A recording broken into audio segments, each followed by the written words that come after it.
Itulah Bapak Ibu, pengetahuan kami tentang Islam bukan dari orang Islam. 8 tahun saya pelajari Al-Quran ini, buka tutup. Saya ingin mencari tahu, apakah Nabi Ibrahim sama ajarannya dengan Islam? Apakah Nabi Musa sama dengan Islam? Apakah Nabi Isa sama dengan Islam? Saya buka setiap tahun. Saya hatamkan, saya baca sampai terjemahnya selesai. Dari suratul Fatihah sampai Quran surah An-Nas, 114 surat, 6.666 ayat, 30 juz. Saya baca setiap hari. Istri saya tidak tahu, sembunyi-sembunyi saya baca. Tahun 98 pulang dari Israel, saya mulai konsentrasi baca Quran. Ternyata iman Islam ini di Manado itu kan orang Islam itu cuma 0,18% di kampung halaman saya di Manado. Adapun orang Islam di Manado itu perantauan dari Makassar, dari Jawa, dari Sumatera, bahkan buya-buya di sana itu adalah keturunan daripada Imam Bonjol, karena kuburannya Imam Bonjol di Manado, tempat di kampung halaman kami. Tidak ada orang asli berdarah Manado beragama Islam. Semuanya Holland Spragen, didikan Belanda, fanatis terhadap Kristen.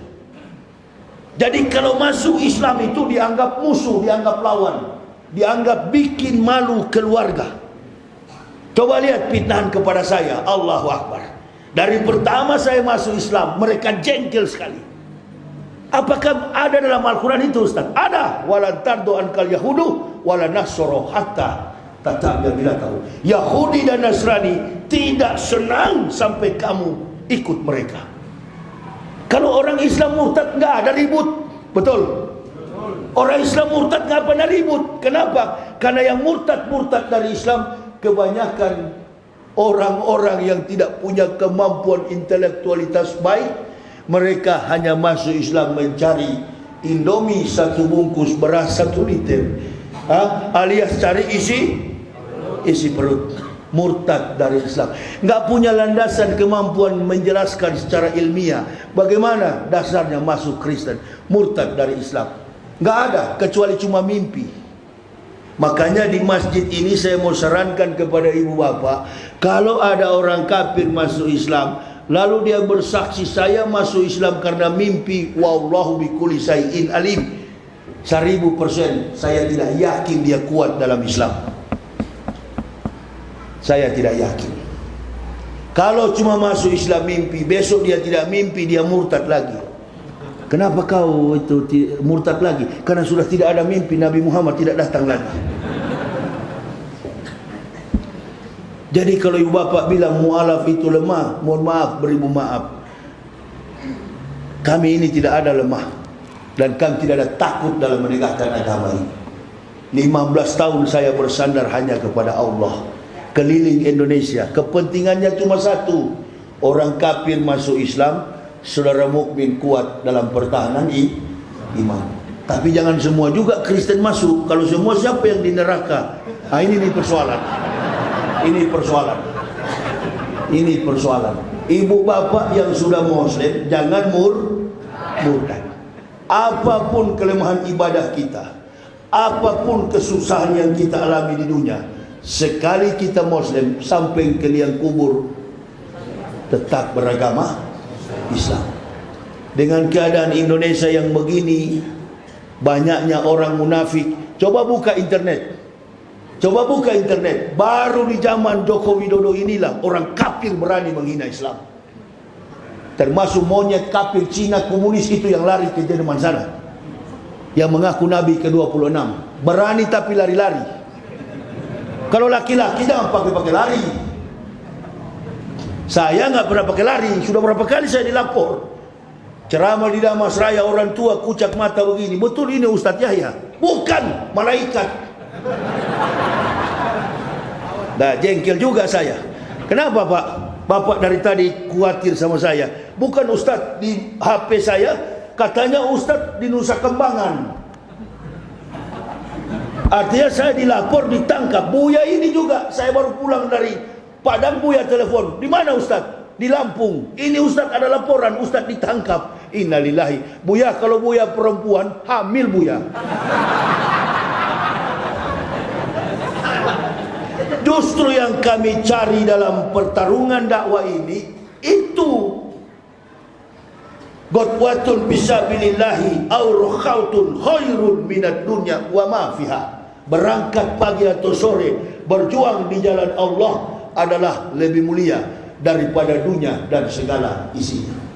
Saya paling anti dikawal. Hampir 15 tahun saya berdakwah, enggak suka saya dikawal. Kenapa Ustaz? Kalau dikawal oleh makhluk, Allah akan tinggalkan kita. Apa yang mau ditakuti? Mati sekarang, mati besok. Wa ma kana li nafsin an tamuta illa bi idznillah. Kitab Abu Ajalah. Wa mayuri sawabad dunya nu'tihi minha wa mayuri sawabal akhirat nu'tihi minha wa jannasus syakirin. Tidak ada yang bernyawa di dunia ini akan mati, kata Allah, kecuali dengan izin Allah. Kitab Abu Ajalah sebagaimana waktu yang sudah ditetapkan. Mau lari ke mana? Nak lari ke mana? Di tol, jalan tol, saya pernah di belakang mobil Honda Jazz. Satu keluarga menggendong anak bayi, diselip oleh kontainer di kilometer 97 arah ke Bandung dari Jakarta. Pas kami mau pergi kuliah subuh, terguling-guling mobil Honda Jazz itu, yang di dalam mulai dari sopir, orang dewasa tewas, anak umur 3 bulan terpelanting ke dalam parit. Sampai sekarang tu anak masih hidup, karena belum kehendak Allah. Islam di Indonesia ini makin hari makin tergerus. Bukan kuatnya orang kafir, bukan, tapi banyaknya kaum munafik. Siapa mereka? Penjilat-penjilat, pengkhianat agama Islam. Kok berani-beraninya sudah jadi pejabat. Saya selalu memberikan contoh kepada jamaah. Andai kemarin Pak Maruf dan Pak Jokowi ini bukan agama Islam, bisa nggak jadi presiden? Nggak bisa. Anggota DPR dari Sumatera, utusan Sumatera Barat untuk DPR RI, ketika dia mencalonkan diri agamanya bukan Islam, bisa nggak duduk sebagai anggota parlemen? Nggak bisa. Lalu siapa yang kita harapkan sekarang di saat Islam terpuruk seperti ini? Nggak ada yang kita harapkan. Kemudian yang kedua juga, mayoritas Muslim di Indonesia ini, apakah ibu bapak masih percaya kita kaum mayoritas? Sudah bukan lagi. Karena di dalam kita ini sudah terpecah-pecah. Di dalam bentangan sejarah itu, orang kafir tak pernah menang melawan Islam. Bagaimana caranya supaya kafir menang?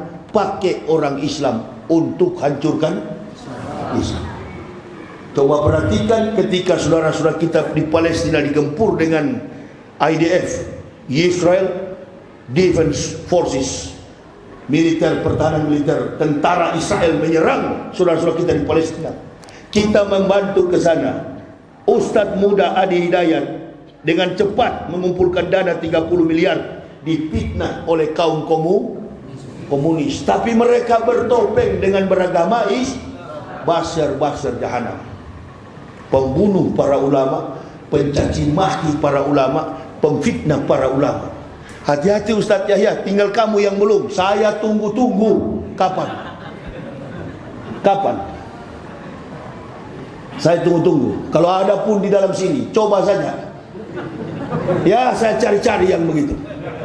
Saya cari, daripada kita mati di atas perut perempuan, kita mati di meja judi.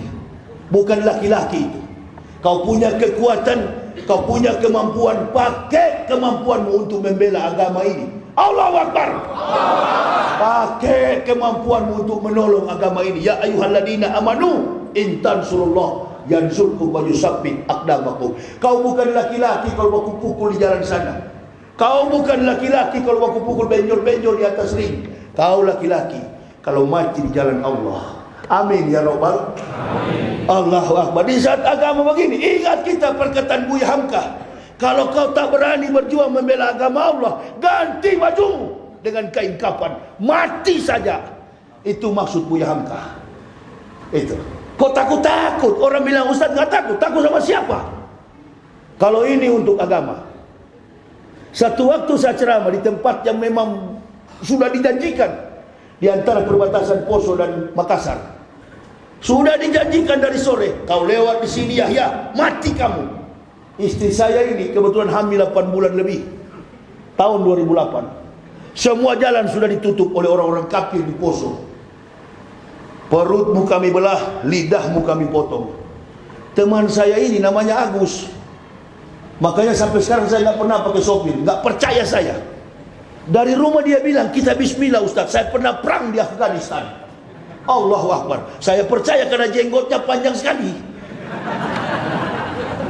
Saya jenggot cuma 2 urat. Dari postur tubuh, dari ibadah, dari jenggot, Allahu Akbar. Betul ini orang berarti. Innalillahi. Baru diancam di BlackBerry Messenger, sudah tak kencing-kencing. Duh, kalau begini saya nggak bisa, Pak Yaya. Lalu kita nggak ada lewat jalan lain, Gus. Dari Malili kita tembus Poso. Besok acaranya di Palu. 623 km yang akan kita tempuh perjalanan. Mobilnya Taruna FL, mobil Daihatsu. Ayo, bukan mobil yang seperti sekarang kuat. Ayo kita menyeberang. Nggak ada senjata kita, Pak Yahya. Tuh senjata di depan, Al-Quranul Karim. Itu bukan senjata, Pak, itu Al-Quran. Dia masih ragu beriman kepada Quran sebagai pedoman dan penuntun pelindung dalam hidup. Jalan kita, Agus. Kalau waktunya mau mati, biar lari di kolong semut, lewat. Kitabah muajalah sebagaimana waktu yang sudah ditetapkan. Sudahlah Pak Yahya, kalau begitu saya pulang. Ya sudah, kau pulang aja lah. Saya dengan istri melewati Poso. Dari tahun 2008, sekarang tahun 2021. Malah si Agus tahun 2015 sudah kembali ke rahmatullah. Sama dengan ayah saya. Saya doakan kamu Yahya mati dalam tempo 3 hari. Saya sudah kumpulkan pendeta-pendeta di Manado. Doakan kau supaya cepat mati. Kamu bikin malu keluarga, kau masuk Islam. Berapa hari kawan? 3 hari.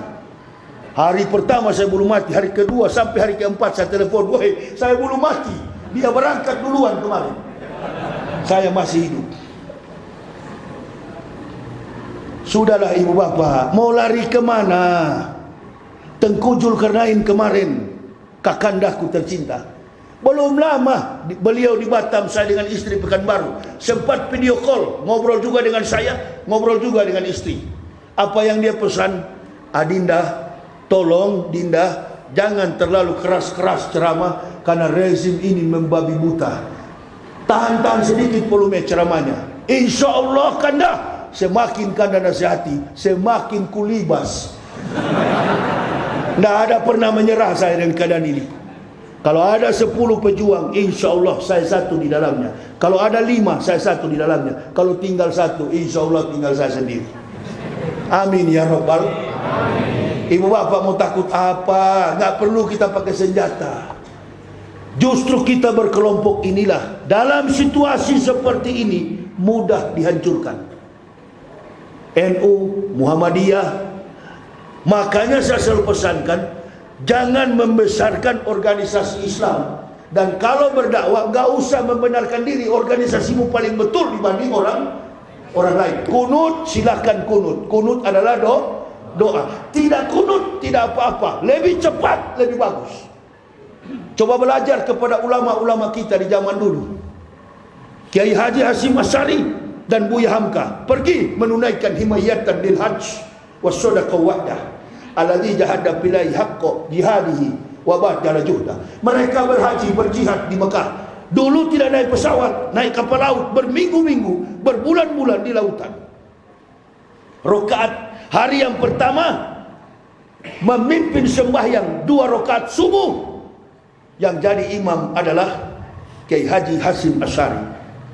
Melihat di belakang beliau ada makmum Muhammadiyah, Buya Hamka, Kiai Hasyim Asy'ari tidak membaca kunut. Dia orang Nahdiyin, orang NU.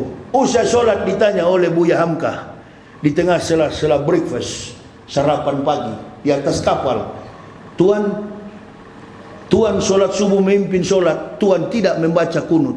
Bukankah Tuan ahli kunut? Betul, makmum saya Muhammadiyah tidak kunut. Besok subuhnya Buya Hamka jadi imam. Ketika Buya Hamka jadi imam, beliau membaca kunut. Ditanya oleh Hasyim Asy'ari, bukankah Tuan orang Muhammadiyah? Ya, tapi saya menghormati makmum saya orang Nahdien. Ini kita di Islam bidah kafir. Sampai ukuran kaki celana singgung. Oh, kalau begini bukan sunnah, kalau begini masuk neraka, kalau jenggotnya kurang panjang, innalillahi. Saya sudah buka Quran dan hadis, nggak ada malaikat pengukur jenggot dan kaki celana. Sini kamu dek, begitu mau masuk surga, berapa panjang jenggot, ukur dulu. Kalau 50 cm surga paling tinggi dek. Kalau 2 cm seperti Yahya Waloni di ruang tamu. Seperti Pak Imam begini, Pak Haji, tidak ada sama sekali itu di dapur. Ini yang bikin hancur Coba lihat tuh pengecut-pengecut kalau ceramah, nggak berani. Begitu Islam diganggu, kita demo, dia di belakang sana. Mana pernah dia muncul.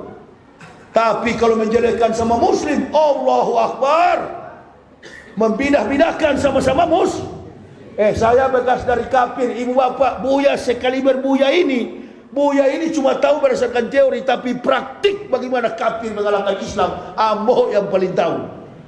Kalau bicara soal hadis, bicara soal tafsir Quran, tanyalah sama Buya-Buya di sini, jago-jago semua. Tapi persoalan kafir dan munafik serahkan kepada Ambo. Ambo mantan kafir, mantan munafik.